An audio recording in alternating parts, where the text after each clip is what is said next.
Heartless, Forbidden, Book 1. Written by Suzana Thompson. Narrated by Paulina Schubert.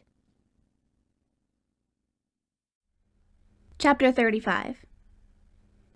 Cade was not in on our plan, so he gave me a suspicious look when he saw that Logan had come over to have dinner with us. He glanced at Morgan and glanced back disapprovingly at me, obviously having surmised that I was trying to get them together. Logan, however, didn't seem to suspect anything. He had clearly been taken by surprise to see Morgan there, and he didn't seem to know how to act around her anymore. The easy charm he had displayed at the party was absent. It was like his personality had been muted. He was polite, but much more serious than I had seen him before. My mom was still dazzled by his incredibly gorgeous appearance. She actually stopped in her tracks when she saw him before recovering her wits and greeting him after I introduced him. When his attention wandered to Morgan, Mom grinned at me like a girlfriend would over an especially cute guy. Cade saw it and scowled.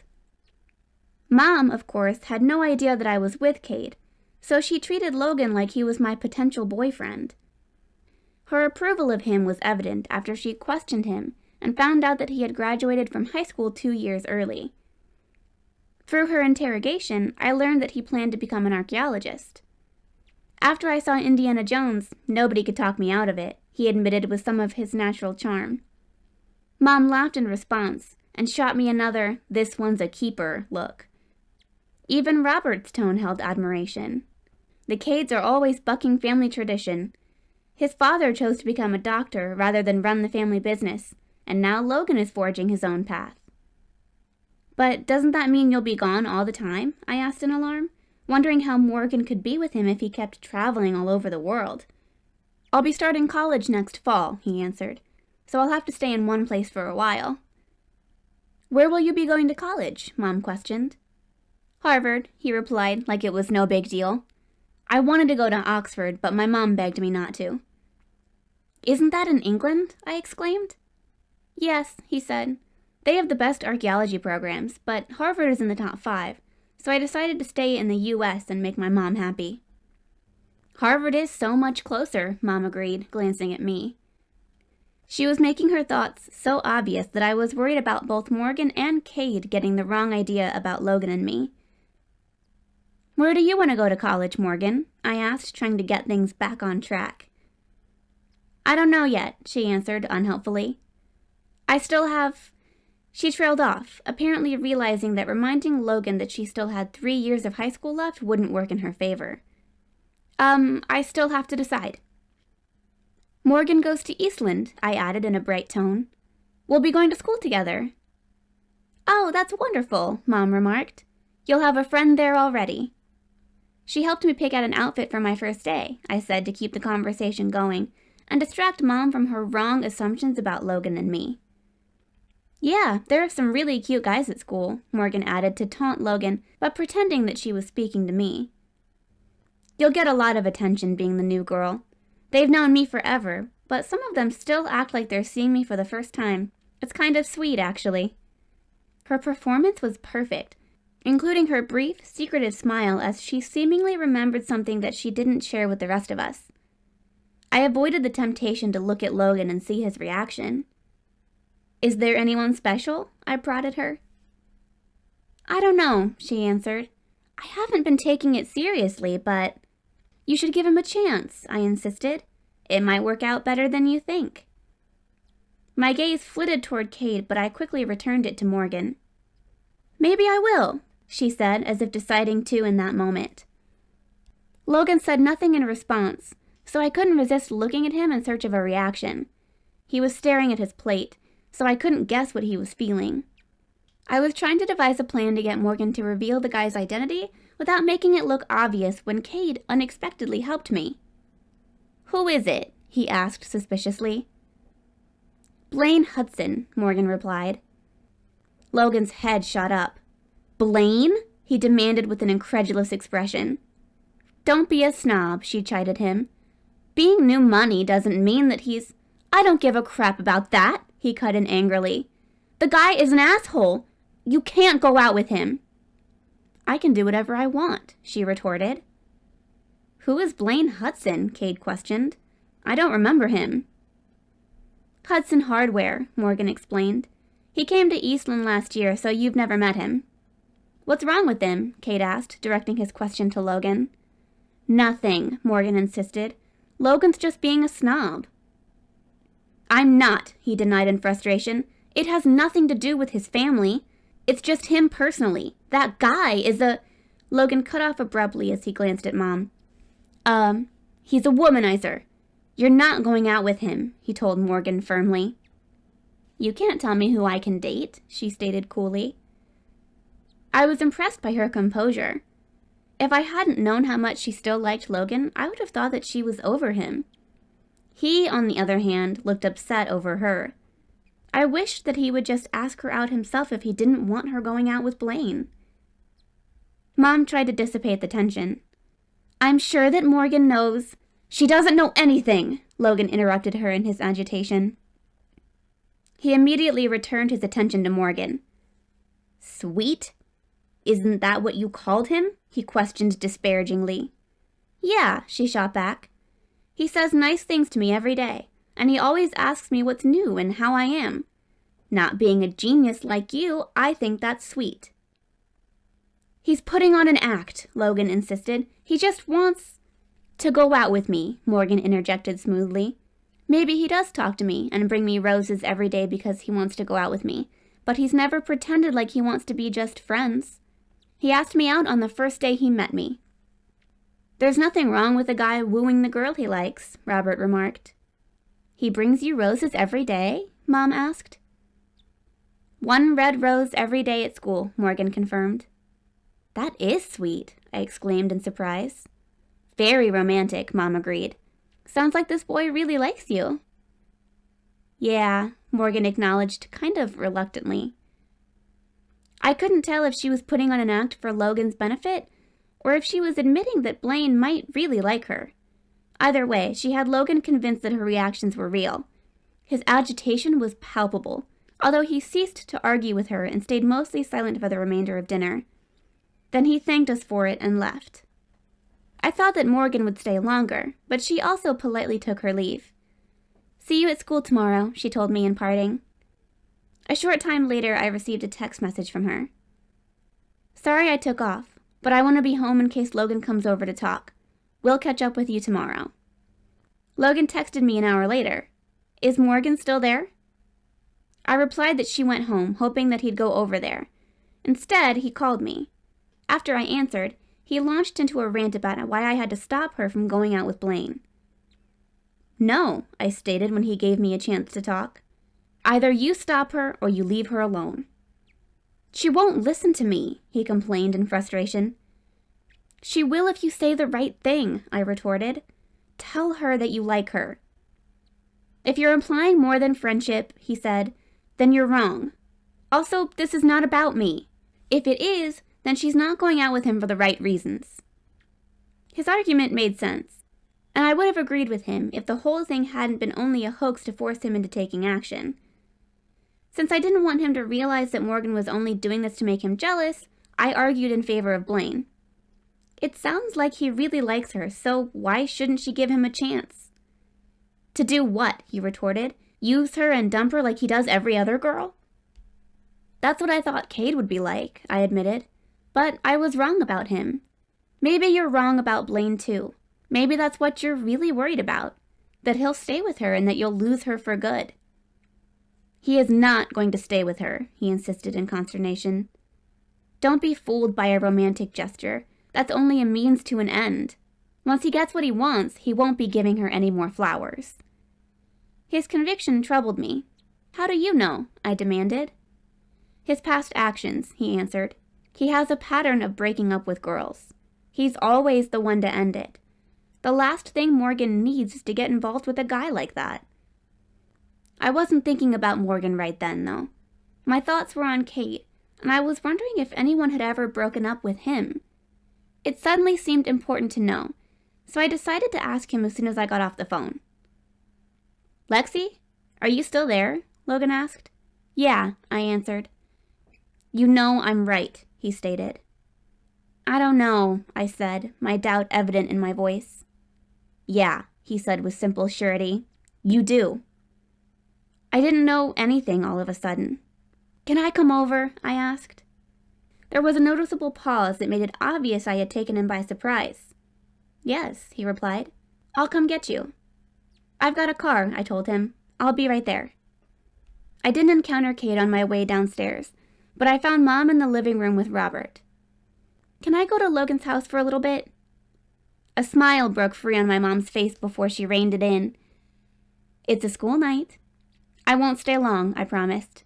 He's just really upset about Morgan, and I need to convince him to ask her out, I blurted. Mom looked amused.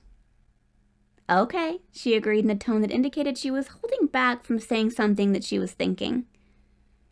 I had her permission, so I ignored the undercurrent of her misconception about my interest in Logan. It wasn't exactly clear to me why I wanted to see him until I was in his presence. Being around him was just so easy and uncomplicated.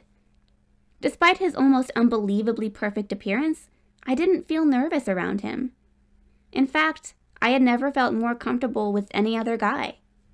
Do I pass inspection? He inquired in a tone that held more amusement than conceit as I stood there assessing him instead of taking the seat he had offered me. Yeah, I confirmed, without embarrassment. You're perfect for Morgan.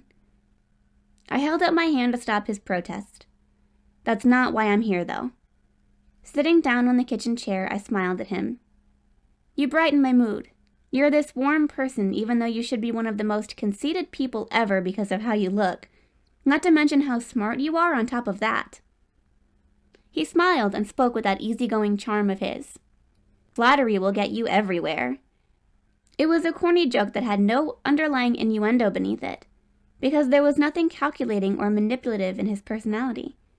There just wasn't anything false about him, and I almost confessed the deception I'd plotted to get him together with Morgan. My loyalty to her and my belief that I was helping them overrode the guilt I was feeling. Are we friends? I asked anxiously. He flashed his dazzling movie star smile at me. We could be more, he teased, but we can be friends if that's what you want. I do, I declared. I've never had a guy friend before, but I would love to be friends with you. Okay then, he said, and walked up to me to extend his hand. Friends. I shook his hand, but that didn't feel like enough for the amount of warm friendliness I felt for him. Letting go of his hand, I impulsively stood up out of my chair and hugged him. Friends, I exclaimed happily. He laughed and hugged me back. Friends who hug, he remarked in amusement. Yep, I agreed as I pulled out of our embrace. That's the benefit of being friends with a girl. We hug. Not the kind of benefit usually associated when speaking of friends with benefits, he said with a grin. But I'll take it. I grinned back at him. That's why we can be friends. Because you're so easy. Another word that often has a sexual connotation, he commented dryly. Are you sure you're not confused about what kind of friends we are? I meant easy to get along with, I said with a laugh. There's no drama or awkwardness with you. I can just be myself. You can't be yourself with Kate? He asked quizzically. For some reason, I blushed in response to that question. Ah, he gets more than a hug, Logan teased. He gets your hidden wild self. His comment made me pause in contemplation. Did I have a hidden wild side? Was that why I had been so susceptible to my attraction to Cade despite my immediate dislike for him? I had thought that it was just teenage hormones, but maybe I was secretly some kind of sex addict. No, I assured myself. It had taken Lucas 3 months to get me to sleep with him, and I had been celibate since he broke up with me. It wasn't until Cade kissed me that my sexual desire had been ignited again. Now that it had been ignited, it flared out of control too quickly.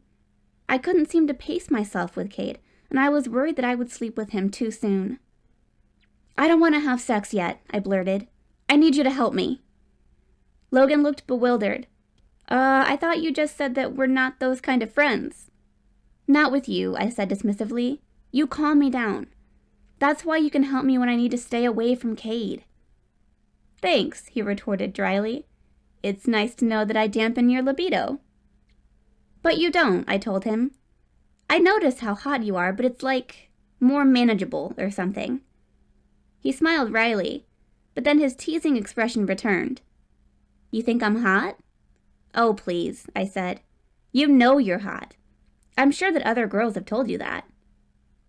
No, you're the first one, he replied before breaking into a grin. It was infectious, and I grinned back at him like a person who didn't have a care in the world. That's how he made me feel, and that was why his presence was so calming. His pleasant charm was like a balm for my frazzled nerves. I hadn't realized how tense I was until I was able to relax at Logan's house. At home, I always had to worry about keeping my relationship with Kate a secret. Even being with Morgan wasn't carefree, because I felt responsible for her happiness now that I'd become involved in her love life. Although my scheme indirectly involved Logan, I didn't feel that same pressure about him. Maybe it was because his happiness didn't seem to depend on anyone else. His contentment appeared to be self-contained, but that might have been because he had no problems. At least I couldn't imagine that he had any problems. You're happy, I stated. You just told me I'm hot. Of course I'm happy, he joked. But I was serious when I replied to him. That's why I feel happy when I'm with you.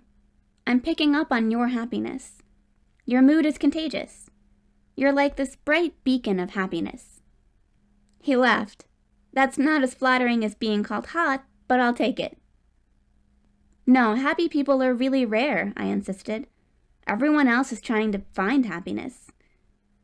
His expression turned serious. You're not happy with Kate? I am, I answered. We went on our first date, and it was wonderful, but... But, Logan prompted. But everything's so complicated, I said. We have to keep it a secret from our parents, and we live in the same house, so that makes it hard. I don't want to go too fast, but it's hard not to when you're together every night, he finished for me. I can see how difficult it would be to resist having sex. Yeah, I agreed, honestly. Maybe you should tell your parents, he suggested. They might be able to come up with a solution. Are you crazy? I exclaimed. They would kill us.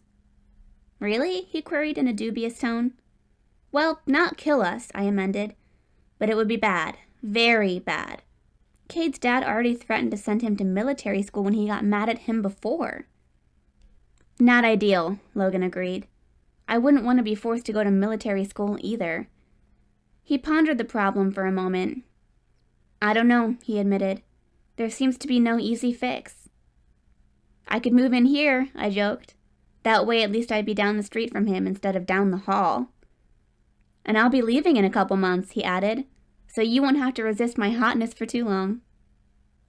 The thought of him leaving dimmed my mood, and it seemed to affect him too. You can still come here if you need to get away, he said. I'll tell my parents that you've got clearance to come over any time you want. I just need you to do me a favor in return. Look out for Morgan. Don't let Blaine take advantage of her. Stop her from going out with him, I pleaded. I know that she still likes you no matter what she says. I'm leaving, he stressed. I jumped on that, because he hadn't denied liking her back. You don't have to, I reasoned with him. You can cancel the rest of your trip and stay here. You'll get to travel a lot when you're an archaeologist anyway. But I'll still be going away to college, he reminded me. Not until next year, I said. You can still have almost a whole year here with Morgan. 9 months, he stated absently while seemingly considering it. I didn't speak, as I waited on bated breath for him to make the decision I was hoping for. We had remained standing as we talked after our hug, and I felt rooted to the spot in anticipation while he gazed distantly past me. I was already imagining how happy Morgan would be. Logan's usually open expression was unreadable when he refocused on me. I'll stay here if you talk her out of going out with Blaine. My excitement about him staying was instantly muted. But aren't you going to ask her out? I questioned in dismay. Talk her out of it, and I'll stay, he repeated without answering my question. My phone rang, and I saw that Cade was calling me.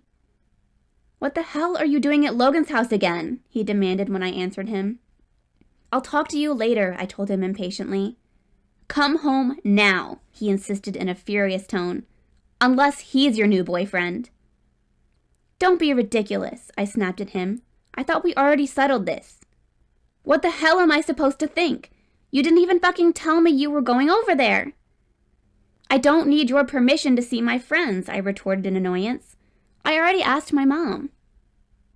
And she's thrilled that you found yourself the perfect boyfriend, he retorted sarcastically. He's so smart and such a fine young man, and she can't wait for you to marry him. I rolled my eyes in response to that last part. She did not say anything about me marrying him. She didn't have to say it, he snapped at me. It's obvious that's how she feels.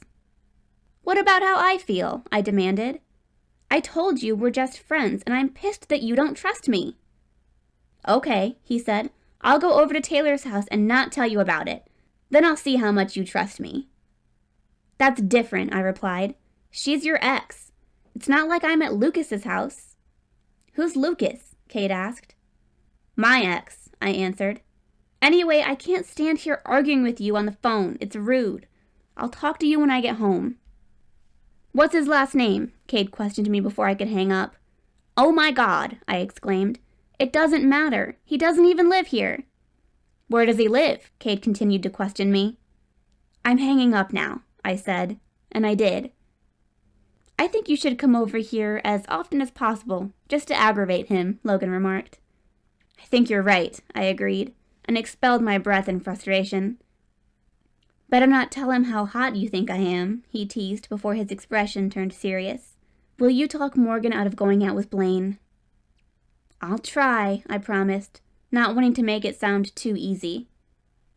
He settled into a relaxed pose. You'll convince her. I have faith in you. At least somebody does, I muttered, but I didn't want to dwell on that here. Okay, I said, wanting to end my visit on a brighter note. I'll let you know what Morgan decides. I'll be starting school with her tomorrow, so wish me luck on my first day. That's right, you're transferring to Eastland. That's perfect, he enthused. You'll be there to look out for her now that I'm gone. From school, I clarified. You'll still be here in the neighborhood. Yes, he began, if you get her to... I know, I interrupted him impatiently. I'll do it. Okay, he said with simple acceptance. Good luck on your first day, he added. Thanks, I told him. I need one more hug. Hugging Cade could lead to something else, but hugging Logan was pure, warm comfort with a pleasant undercurrent of awareness that I was in the embrace of an attractive guy. It should have flustered me, but it just added a little extra appeal to the hug. Rather than arousal, I felt a slight giddiness when we pulled apart. It's fun being friends with you, I exclaimed happily. He responded with an amused laugh. Thanks. It's fun being friends with you too, Lexi. He walked me out to my car, and I was still in a good mood as I drove away from him.